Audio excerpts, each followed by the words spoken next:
కొర్రెమల గ్రామం 7 గ్రామాల పరిధిలో ఉన్నటువంటి గ్రామం ఒకప్పుడు. ఇప్పటికే హైదరాబాద్ నాడు కల్లుగీత కార్మికులుగా గొప్పగా జీవనం కొనసాగించే రోజులు. ఈ బెల్ట్ షాపులు వచ్చి, బ్రాండ్ షాపులు వచ్చి వృత్తిని దెబ్బతీసినాయి.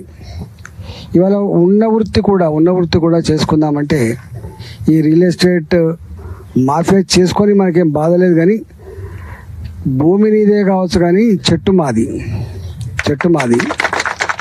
ఇవాళ ఈ చెట్లు 5 ఏళ్ళకో 10 ఏళ్ళకో పెరిగే చెట్లు కాదు ఇవి. 20 ఏళ్ళు 25 ఏళ్ళు పెరగంగా అవి కళ్ళుకు గీతకు అక్కడికి వస్తాయి. కాబట్టి ఇవాళ ప్రభుత్వం వాల్టా చట్టం తెచ్చింది. నా ఇంట్లో ఒక టేకు చెట్టు కొట్టుకోవాలంటే కూడా పర్మిషన్ కావాలి, ఏ చెట్టు అయినా పర్మిషన్ కావాలి. కానీ ఇవాళ ఒక వృత్తిలో ఉన్నటువంటి మా గౌడ మిత్రులకి అన్నం పెట్టి అక్కలు చేసుకున్నటువంటి కణతల్లి లాంటి చెట్టుని మా పర్మిషన్, మా దశరథ్ గారి పర్మిషన్ లేకుండా, మా సంఘం పర్మిషన్ లేకుండా, నీ తాత జాగిర్లాగా ఏదో 1000 రూపాయలు కడతా, 900 రూపాయలు కడతా అంటే ఇది చట్టానికి సంబంధించిన అంశం కాదు కొడుక, బతుకు సంబంధించిన విషయం మర్చిపోకును. ఇవాళ నేను ఒకటే కలెక్టర్ గారితో మాట్లాడితే, నేను దీంట్లో ఎన్ని చెట్లు అయితే కొట్టిండ్రో అన్ని చెట్లు ఈ పక్కకు గవర్నమెంట్ భూములు గద్దెలెక్క వాలిపోతున్నారు. పేదవాడికి 60 గజాల ఇల్లు ఇవ్వడానికి చేతులు రావట్లేదు, కానీ వేలం పాట వేసి అమ్ముకోవడం, రియల్ ఎస్టేట్ మాఫియాలు రకరకాల పద్ధతుల్లో కబ్జాలు అమ్ముకోవడం. ఇలా వేల కోట్ల రూపాయలు పెద్దోళ్ళకంతా కూడా హైదరాబాద్ చుట్టుపక్కల ఉన్న భూములే కామధేనులాగా ఆదాయాన్ని కట్టబెట్టే మార్గాలు అయిపోయినాయి. ఇవాళ వాళ్ళని అడిగేటోడు ఎవరు లేడు. నేను ఒకటే డిమాండ్ చేస్తున్నా, ఇప్పటికి కూడా ఇది అంతా గ్రామీణ ప్రాంతం కాబట్టి మాకేం వృత్తి మీద ఉండాలనే కోరిక చాలామందికి లేదు. అసలు ఇప్పటికి ఈ జనరేషన్ ఉండలేదు.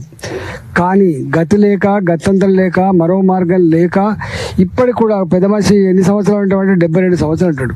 72 సంవత్సరాలలో కూడా కళ్ళు గీసుకొని బతున్నంటే కుటుంబానికి ఎంత అవసరం ఉందో మనకు అర్థం కావాలి. తాడి చెట్టు ఎక్కటోళ్ళు వ్యాపారం కోసం ఎక్కరు. ఆ కుటుంబాన్ని పోషించడానికి మరో మార్గం లేకపోతే ప్రాణాన్ని పనంగా పెట్టి తాళ్ళెక్కడానికి పోతున్నాం అంటేనే ఇంటికెళ్ళి అంటారు, అయ్యా పదిలంగా పోయిరా. ఆ మనిషి తాళ్ళెక్కడానికి పోయి ఇంటికి వచ్చేంత వరకు కూడా నమ్మకం లేనటువంటి జీవితాల్లో ఉన్నటువంటి వాళ్ళు మా గౌడ సోదరులు. కాబట్టి ఇంత జీవితాన్ని పరంగా పెట్టి వృత్తిని కొనసాగించేటువంటి వీళ్ళ పట్ల ఈ 900 రూపాయలు కడతాం, ఫారెస్ట్ పర్మిషన్ అయ్యే జాగిరా పర్మిషన్ తెచ్చుకోవడానికి. తప్పకుండా ఇవాళ మా గౌడ సోదరులు ఈ గ్రామ పరిధిలో 7 గ్రామాలు ఎక్కడైతే ఉన్నాయో వీటి మాత్రమే కాకుండా ఇంకా ఎక్కడ కొట్టాలని చెప్పి ప్రయత్నం చేస్తున్నారు. అట్లాంటి వాటి కాపాడాలని చెప్పి డిమాండ్ చేస్తున్నాం. ఒకవేళ కాని పక్షంలో మాకు సరైన కంపెన్సేషన్ ఇవ్వాలి. నెంబర్ 1. నెంబర్ 2, ఈ 5 ఎకరాల భూమి ఏదో పొరంబోకు భూమి గవర్నమెంట్ భూమి ఉందో ఇవాళ అన్ని కాంక్రీట్ జంగల్గా మారిపోయినాయి. మీకు బుద్ధి వస్తలేదు.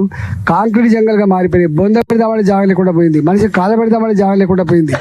ఇవాళ ఆడుకుందామంటే గ్రౌండ్ లేకుండా పోయింది, పార్కులు లేకుండా పోయి ఎటుపోతున్నది మీరు? అసలు మీరు ఏం చేయబోతున్నారో మీకు అర్థం కావట్లేదు. కనీసం ఈ రూపంలోనే ఉంటుంది.